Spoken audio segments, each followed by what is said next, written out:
good afternoon, good day, wherever you're watching from. This is another episode of the TieShow coming to you from Calgary, Alberta, Canada. I am your host, Moji Taiwo, and I'm also an author of I Give Because I'm Blessed Because I Give, a chronicle of an immigrant's journey. And recently, I just published a children's book series called Grandma and Her Munchkins. You can find it on Amazon, and if you're working in schools or libraries, you can find the book through Ingram Spark. All right? So today we have a special guest on the Immigrant Experience Show by the name of Dr. Julius Ogunnariwo, who is a licensed multiple award-winning real estate agent in Calgary since, for 22 years, thereabout.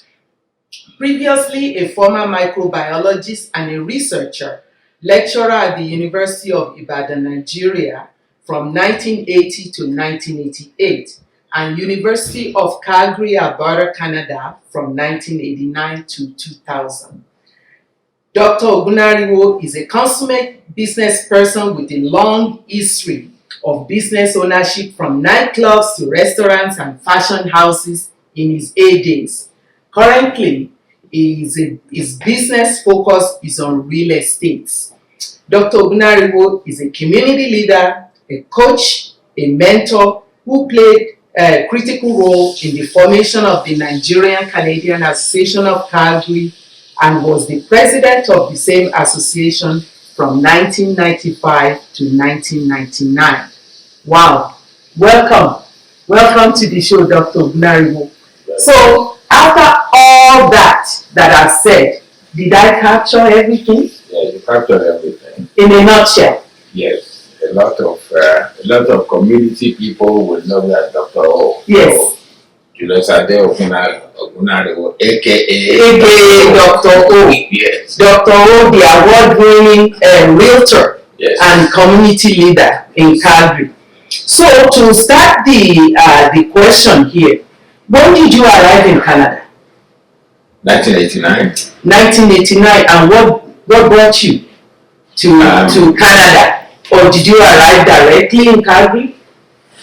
Well, in between 1985 and 1986, I had come here to complete 1 year of my PhD project at the University of Calgary, and then I went back to my university in Ibadan, continued to lecture and write up my PhD. The Department of Microbiology and Infectious Diseases in Calgary here was where I did my 1 year of my PhD that time. So my supervisor then, Dr. Anthony Shrivers, had told me that if I wanted to come back for my postdoc after I write off my PhD, I was welcome. Postdoctorate degree. Yeah, postdoctorate fellowship. Yes. Postdoctorate fellowship. Yes.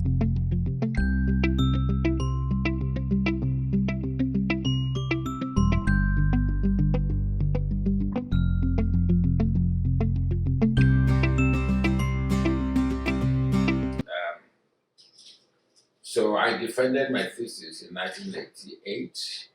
I got my PhD then at University of Ibadan.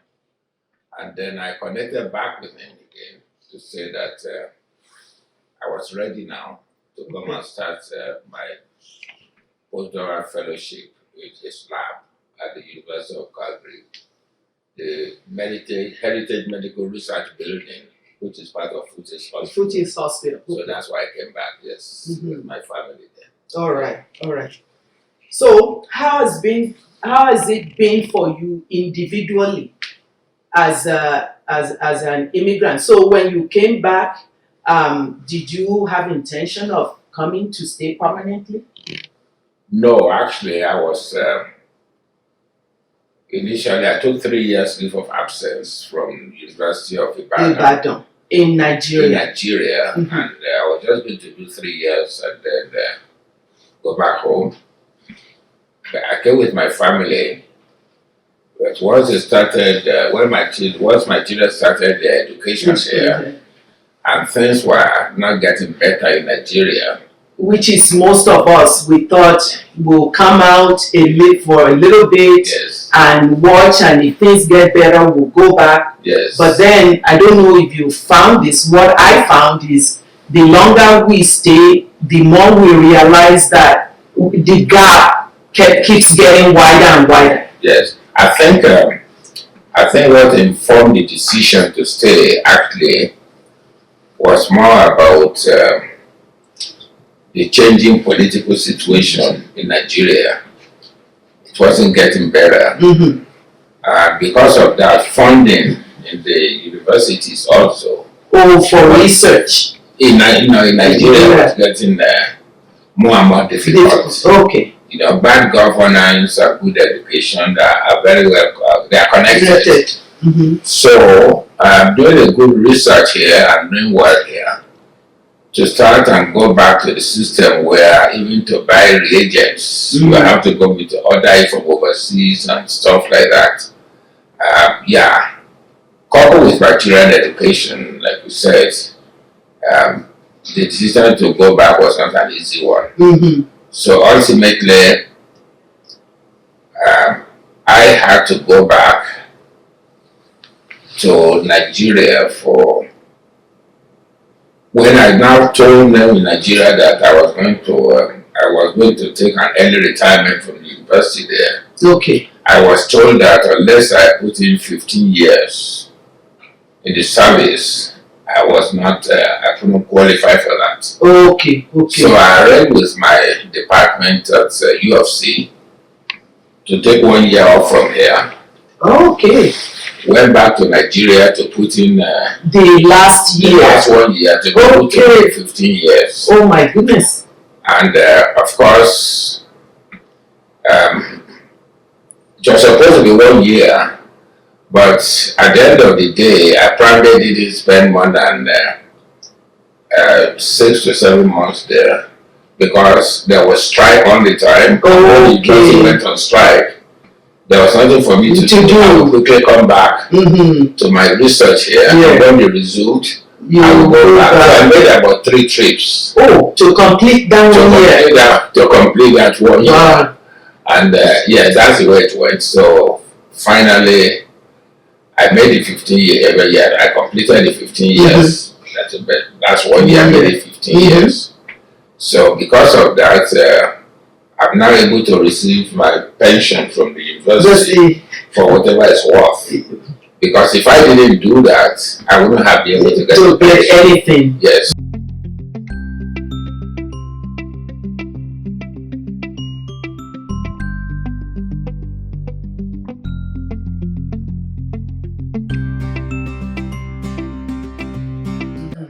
All right.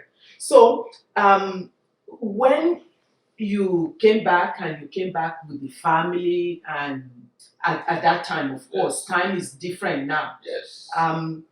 What are some of the challenges that, even though you are in a profession at the university, what are some of the challenges that you can recollect that you face individually and collectively as a family? Well, it was a big challenge because I came on. I had a work permit for that period. I was at the U of C. Okay. I didn't come as a permanent resident. I didn't come as a permanent resident. See, we find out new things all the time. I didn't know that. That meant that I could work. My wife could not work. We have teenage kids who are qualified to work, but they couldn't work because I came on work permit. That meant then that my meager income of 2,000 per month as a postdoctoral fellow will have to satisfy six people in the family. So we were living at Footy's hospital quarters.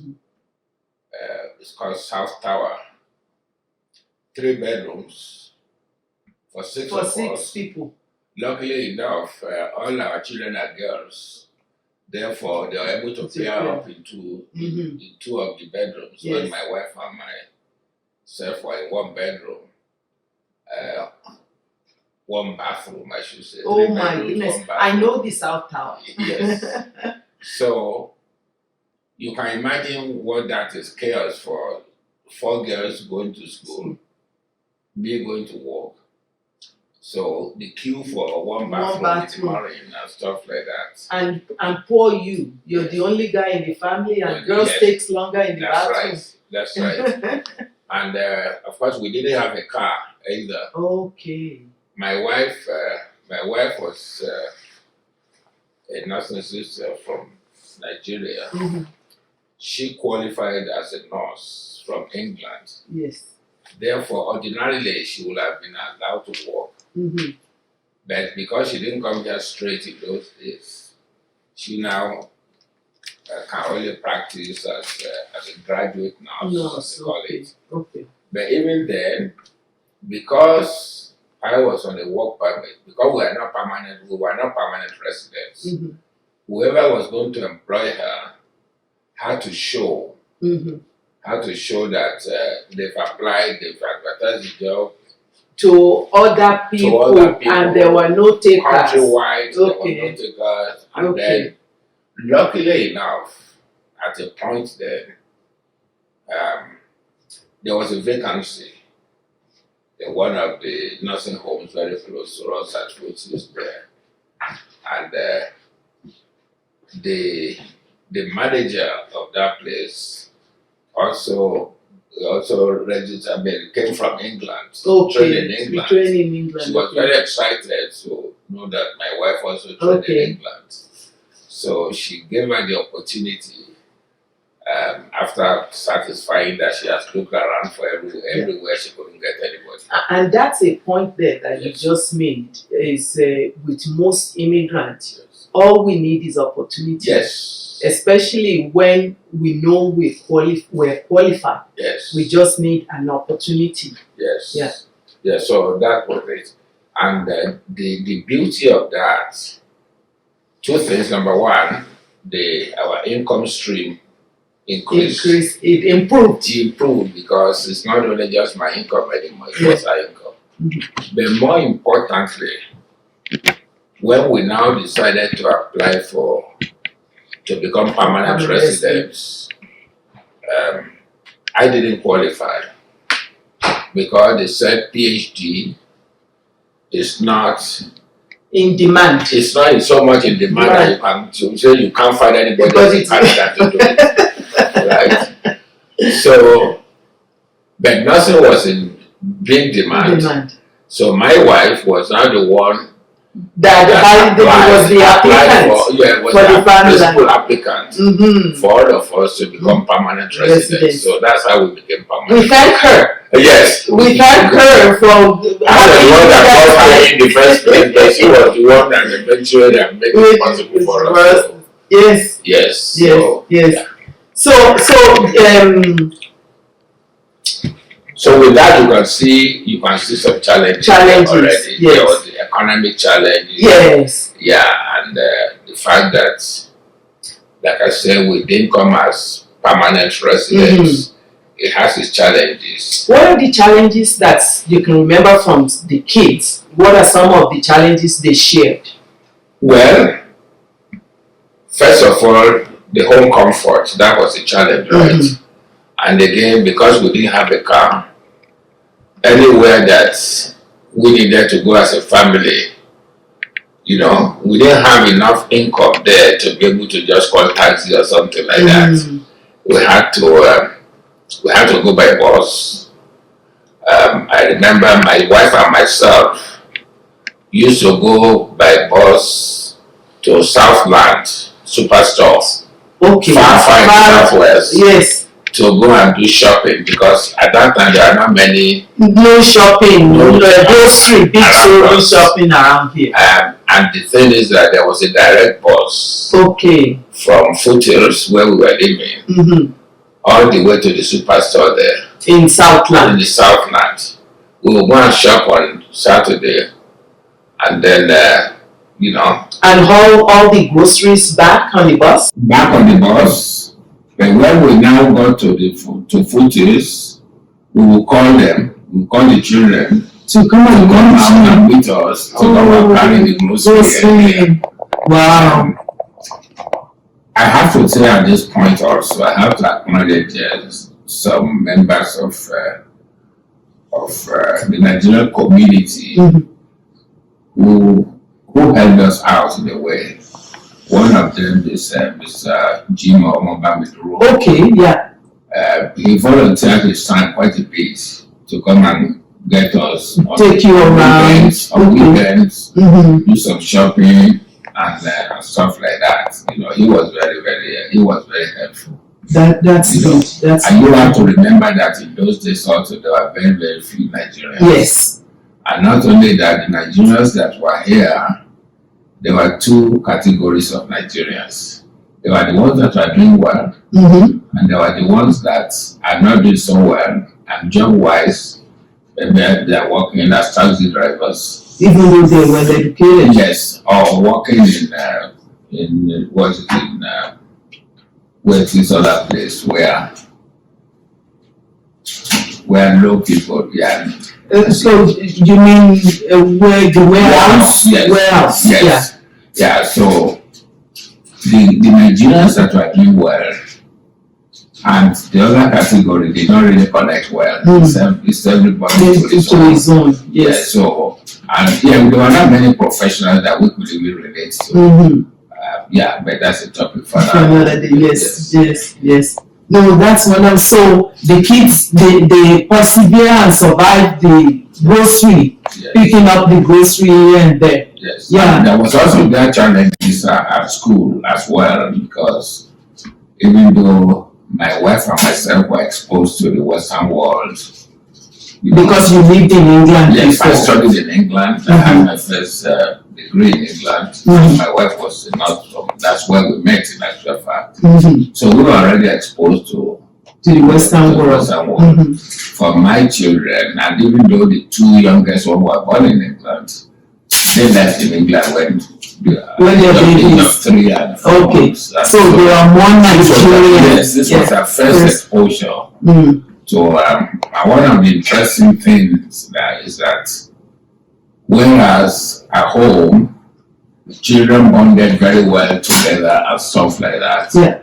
Here, they would do things together at school. I remember TT on one occasion meeting one of the classmates at Market Mall. And she was wondering whether she got it wrong because she was all beaming and saying that. And the reception wasn't there. I said, hello, I'm passing. Yes. And she got back home and she was telling us her experience. I said, no, it's not, you didn't get it wrong. It's just the way they are. It's just the way they are. And it's not going to be huggy, embracing because Yes. The reception is different. Yes. The culture is different. It's different. Yeah. So they were lonely also. Lonely in the sense that because the Nigerian population was very low, they didn't have children of their own age group to interact with. So at school you have that kind of low reception, like I said. So at school, the culture is different. They feel different in school. And then outside of school, there are no other kids that they can relate to play with that are of the same culture. Yes. And because their ages, like Busola and Titi, the oldest two kids, they were already teenagers. Yes. There are not many other Nigerian families that have teenagers. Yes. To the point that Busola got so bored. The oldest daughter got bored. That one time she went to England in summer, and she found that things were different. Friend over there. They were So more like Nigerians Nigerians there. there. So she decided So that she they came wanted back and she asked us if she could move to England. to go and study there. Mm-hmm. And we just told her that just make sure you don't get lost in the workforce. Yes, And she yes. left Because there's nothing and nobody here for her. Social yes. on zero. Yes. It's good to hear that because most people, most ethnic people do not realize that Calgary has not always been like this. Yes, no, not here now that you see familiar faces, you can go about your business. Whatever age group you belong to, people like your own something that you can relate to. So I'm going to switch the conversation now from being a scientist. Yes. You are a scientist, but now you are a realtor. Yes. How and why the transition? Okay. Why the change of career? Yes.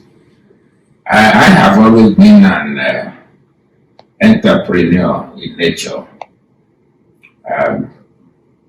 With the preliminary introduction. With the clubs, with the fashion, with the When I came back from England, I came back with DJ equipment. Okay. Because I used to do part-time DJing with one of my Canadian friends when in England. Yeah. So I saw this is exciting. So when I was coming back to Nigeria, returning to Nigeria, I bought my DJ equipment. Mm-hmm. And then because we are going to be doing mobile DJing. In those days, the most popular DJ in Nigeria was Alex Kandi. Okay. He was based in Ibadan. So my friend who studied in England, who returned to Nigeria before me, was very close to Alex Kandi. So we decided to get Alex Kandi to do the mobile DJ for us. Okay. And then we all went with them. But he was not a people's person. He was a bit arrogant and stuff like that.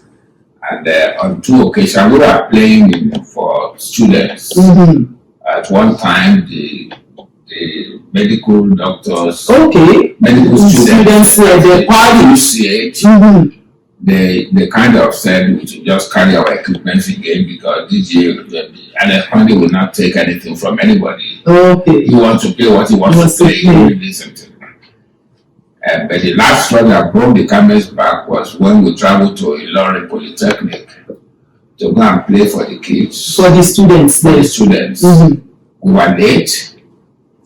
And then when we got there, instead of apologizing, he was still very arrogant. Mm-hmm.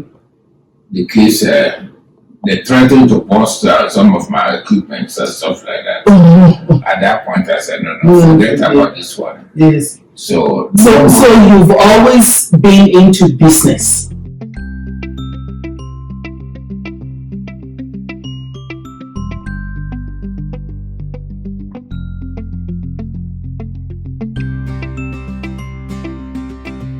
Yes. So when at that point I was learning at the university. Yeah, you still lecturing. Yes. And DJing. Or running the DJ business. They were renting your equipment? Not even renting. I kept them. Okay. But Alex Kandi, as a friend, was doing DJ. So whenever we had any engagement, they would take the equipment, we go together because I was having fun at the same time. I was a young man. Yes. I was a young man, and mm-hmm. Mm-hmm. When we had experienced those 2 incidents, mm-hmm. I now said I wasn't going to let this DJ equipment go anywhere until we could find a permanent site. Okay. So at that point, we found a permanent site where it was a nightclub before, but it was not successful. Okay. It was called Grotto. Grotto nightclub. Grotto nightclub in Makara, Ibadan. We didn't have money to rent the place, but I brought some Avon cosmetics from the England, UK. From UK. And the guy who owned the place, Keba Chemist, he was on top of something. Yes, I yes. negotiated with him to pay him with Avon something. Avon product that he Avon. can sell He could in sell his there. pharmacy or his Yes, chemist yes. shop upstairs We evaluated the value of the product. of the Avon product, Mhm. and that we use that to do our down payments For the for the nightclub space. Yes. Oh my! So you've been a wheeler dealer for a long time. Yeah. So with that, we renovated downstairs. I mean the grotto thing. Mm-hmm. We converted it into really, really nice something that I had a partner when I went back. The partner I said was Alexander's friend. Yes, We were yes. both in England. Yes. He was a biochemist at UCH. Okay. And I was a microbiologist at UI. Okay. So it's me and him and Alexander that were going around for that mobile thing. Okay. So he was working at UCH's University Yes. Teaching Hospital, and you are at the University of Ibadan. Yes, Okay. yes. So with that also gave us a big base connection, right? So that when we started a nightclub, All the students, all the young staff Yes. from everywhere was coming to and the club. we picked the title Okay. Club Safari Ah, was the name of the mm, club, and we had a logo with the lion head in center, mhm. and it says Club Safari. That's my club. Okay. So with that, the young medical doctors, the lecturer, people that had cars, Mhm. they all took the sticker. They And put put it it on on their cars. So everywhere they went, you see Club Safari. So they're promoting your club for you. They were promoting club for Mhm. us. And then in the night, we were in the university at UCH during the day, and in the night, we are at the club. Mm. And they were very, very proud to be associated with us Yeah. because we could relate to them because Yes. we were not. So basically, when we started the nightclub, all the other nightclubs that were doing well in Ibadan, they been pretty much, they packed it in. They went down. They went down because we were youthful. Mm-hmm. I'm current. Mm-hmm. And of course, also like every 2 or 3 months, we go to England. Okay. We bring back things that music. Yeah. It wasn't like there these days where we could just download music and stuff like that. No. You have to buy you have to travel out of the country to get the we latest. travel and we brought out the latest of latest of songs and records and stuff like that. Mm-hmm. We were ahead of the other crowd. Right? Yeah. So we became so successful with that, and we now decided to incorporate a boutique as well. Okay, a boutique as in fashion. Yes. Okay. So it now became Club Safari, Boutique Safari. Okay. Yes. So all your merchandise from the club can be purchased from the boutique. Yes, in actual fact, a lot of people now will come, a lot of the students and workers, they will go to the boutique, they shop at the boutique, and the boutique stayed late, suppose. Some people will even go to the boutique first to purchase. And to wear to the club. And we are very current. Yes. I mean, like, we used to go for the fashion shows. Okay. Germany, France, England. To see the latest, yes. We rather in winter we rather the spring something. So we were almost ahead because we just didn't buy from shops. We bought straight from the manufacturers at the fashion shows. Okay. We went around France, Germany, and everybody. So we were very successful. Wow. Yeah. Wonderful. Yes.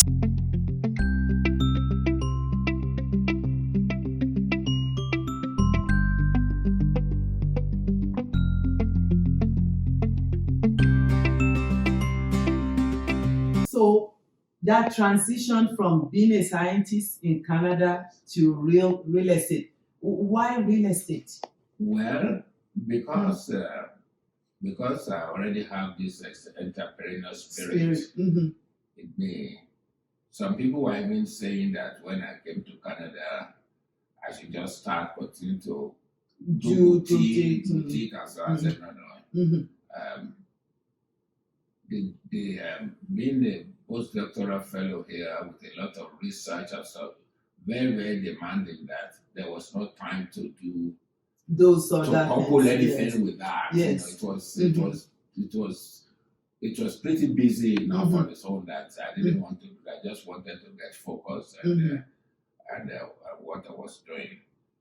So, but at the same time, I gave myself a deadline for how long I wanted to be in academics. Okay. Yes, I had said that we brought in 4 girls that the moment the last daughter finished college, I was going to have a transition. Okay, so that was already, it's always been in the plans. Okay. It was in the plan, and that happened 11 years after we moved in. See, again, to our viewers, it's important that it doesn't matter where we find ourselves in life, in our ages, it's always good to have a plan. Yes. Always good to have a plan. Yes. It wasn't like coincidence. It wasn't because I was kicked out of the university or anything like that. The plan was already there. And it materialized 11 years later when our youngest daughter graduated. Yes. Okay. So we now say, okay, now I brought them here, we've served them. Now it's time now to follow my other passion. For your other passion, yes. By that time altogether from 1975 when we went back to 2000, that's like 35 years, yeah. I had taught microbiology for 35 years, and I said, well, let me now follow my other passion. Yes. Why real estate? Because I know I'm a people's person. Yes. My business has to be a people's business. I looked at 3 options. One of them is real estate. The other one was financial planning. And the third one was insurance. How did I guess that? Because you deal with people. Yes. But at the same time, I'm a believer in that if you are going to do anything, you should try and tap into people's brains. People's talent. People's conscience. Well, more of experience. People's experiences, yeah, because there are people who are here before me who I know have done well. Yes. So I spoke to a few of them. One of them, for example, was Victoria Zego of blessed memory. Yes. She was a successful financial planner at that time. So I talked to her, and she liked me a lot. Because we did a lot together when I was president of Nigeria Association. Yeah. And she was very frank with me. She said, definitely you will do well in financial planning because you've got all the takes of people's person. You are well spoken and experiences. So then the problem with that is that you are coming in at a later age. Yes. Yes. Because in that kind of business, you gather your clients over many years. Yeah. Even when you decide to retire, you could sell your database to other people. Who are coming on, so that they don't have to start from the scratch. Yes. So I was already at the age of 58 at that point in time, and to start gathering clients for that kind of purpose at 58. It will take too long. It will take too long. So the people would have started in their 30s and stuff like that. Yeah. So that one I said, it's not the way to That go. was a good advice. It was a good advice. Then I spoke to my friend Wale Balajobi. Even though he was not an insurance person, I just ran by him all the different 3 things I was looking at. Yeah. And he said, with insurance, he didn't think it was a good idea. He said, because I know him, I know other people who already have committed to one insurance company or the other for their house and cars. And because those companies, those people, those agents are also been in business for a long time. They will find them good deals, that kind of thing. Here am I just coming into the business. He said, he asked my friend, for example, would I expect him to go and counsel the insurance he's had all these years? Yeah. And come and patronize me because I'm his friend? He said it's not likely to happen, and I may not be happy. Yes. He said, but on the other hand, when I look at real estate, the fact that he had bought a house is not the end. He could sell, he want to sell and buy a new one for representing him. He could decide to buy properties for rental as investment properties. The opportunities are still there for him to be able to help. He said the same thing will happen with a lot of my other friends. And it's multi-generational. You can go different ages, different age groups. And to that extent, it's true because people I sold houses to before, I'm still selling these houses to their children. To their children now. And soon it will be their grandchildren that you're selling the houses to. So the other thing about that was that with these other 2 businesses, the commissions are much lower than in real estate. You don't sell as many real estate as in number as you would do for insurance or financial planning. But the returns are higher. Return is higher, much higher. When I first sell a house, I could make between $8,000 and $10,000 in commission for one deal. Although I may not get more than 1 or 2 days, 2 or 3 months. Yes. For me to make the same amount of money in insurance or financial planning, I will need to have dealt with about 20 different clients to get there. Finally, is the fact that because I was coming to the game a bit later in age, because the commission is more robust than the other one, I will actually go on to invest that money myself for your own retirement. For my own retirement. So the other thing that fascinated me to real estate is the opportunity of me also buying a house for yourself. Houses for myself, investment property, and stuff like that. So instead of me dreaming through other realtors, now I know that if I'm on the field, I can identify properties that are, suitable for the purpose of that. Yes. And not only did that become a good thing for me, I was also able to help a lot of other people. Yes. Acquire rental properties. See, that's the opportunity I need. Is getting my real estate license. Yes. I think I will have done well. In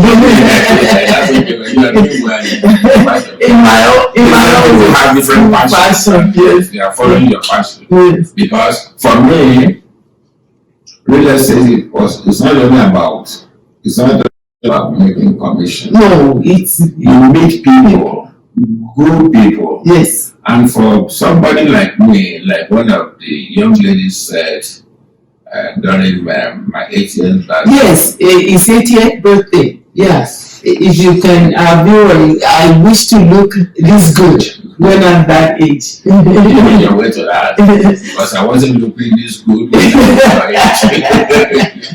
So Thank you. anyway, she said that with Dr. O, the deal does not end when you get the key to your house. Yes. You know, it goes on, he continues to look after you, Mm-hmm. your welfare, Mhm. you are ready to sell again, whenever you need his advice. If you have issues like plumbing issue, electrical issue. Well, you are connected. Yes. You have all those resources. Yes. Yeah. So it's a package. Knowing from what we just said, they will hear it that it's not always been like this. But now they have it. What should they do with this opportunity they have? Oh, well, like you said, you look at our story Mm-hmm. where with a family of 6 living in sharing 3 bedrooms, one bathroom, right? Because for a lot of them, by the grace of God, I'm successful, and a lot of people see me as a successful person. Mm-hmm. They don't know my story. No. They didn't know my story. No. And it wasn't handed to you on a silver platter. No, it wasn't. You work hard. It wasn't. I'm sure your time was a bit harder than mine. Yes. Nonetheless, we still have to work hard. Yes. At every stage. Yes. So the message there is the fact that wherever you find yourself, once you come in, no matter what you are out there before you came in,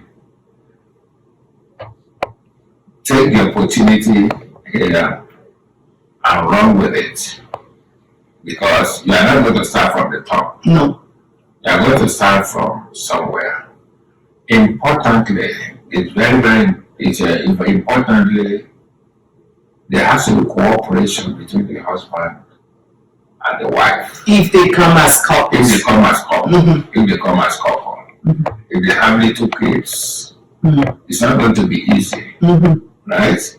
But the joy here is the fact that you know that if you work hard, you will see the result. You see the result. Unlike where we are coming from, where you may still work hard as hard as you can.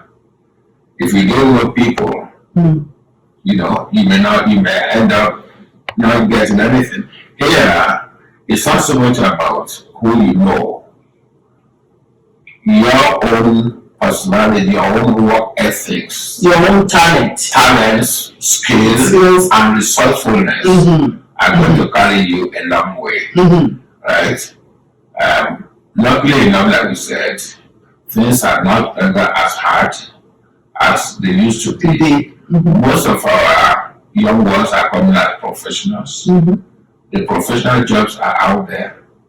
Even when they are not allowed to work individually, when they go and do the exams, yes, there are ways for them now to kind of ease in. Yes. Whereas before, it was blockade. That was there. That even those who qualify from here, they were still discriminated against. Yes.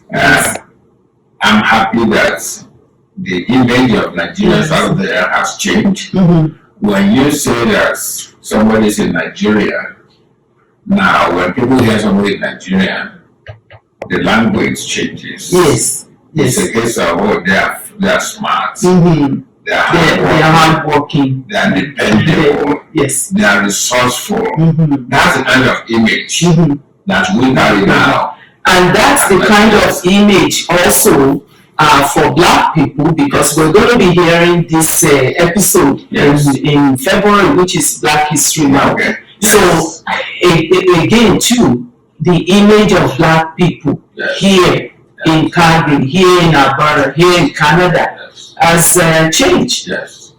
And although I was president of Nigerian Association, my involvement with the Black community did not end there, because at one time we formed the African Community Association. Yes. of which I was the PRO. I was president of the Nigeria Association, but I was also the PRO because they needed the image out there for us to work hard. And we did. We inaugurated the community association. It was carried by the papers, all over the place. And then that transitioned into the African Caribbean Association. Yes. Right? Yes. Again, I became the vice president of that association.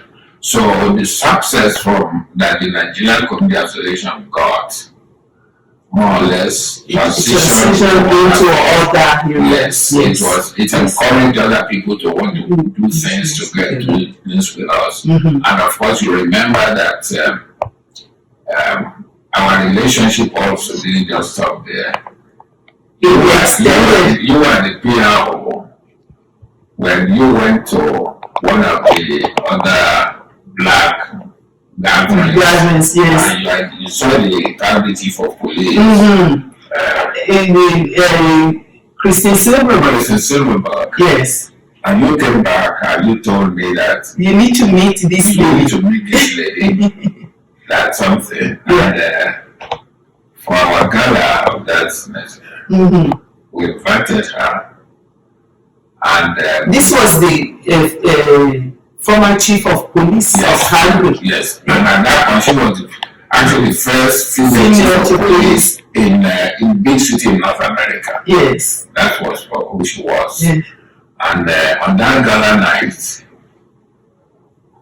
last minute we took a decision to initiate her as an honorary member of the Nigerian Canadian Association. Some of our community members are moving to politics. Yeah. We've seen the result. Oh yes. The current deputy premier. Yes. And the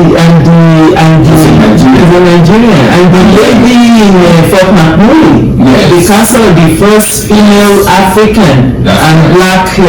That is from yes. And look at Akko, yes. Is a deputy minister. Yeah. And it's interesting when I sent a message to Akko congratulating him. He messaged me back, he called me and he said, Dr. O, we do not take our success for granted. He said that it's the kind of image that you people projected yes. and built before we came. Yes. That is what we are standing on. We are standing on the shoulders. Yes. Which I thought was a bit humble of him to say that, because there are times when people get to wherever and they forget. Just think that this is because I'm smart and stuff like they forget that some people lay the way in the dirty job. Yes. And thank you very much for your time. Well, this is good. Thank you for creating time for us. It's a pleasure to have you. Yes. And on the TieShow, our show is usually limited in time, but this is a special one, and we appreciate all the time that we've been given. So, to our viewers, we thank you for watching. To our supporters, we thank you for your sponsorship. So please don't forget to share, to like, and to subscribe to our show on Diversity Magazine. Until next time, we say goodbye. Thank you.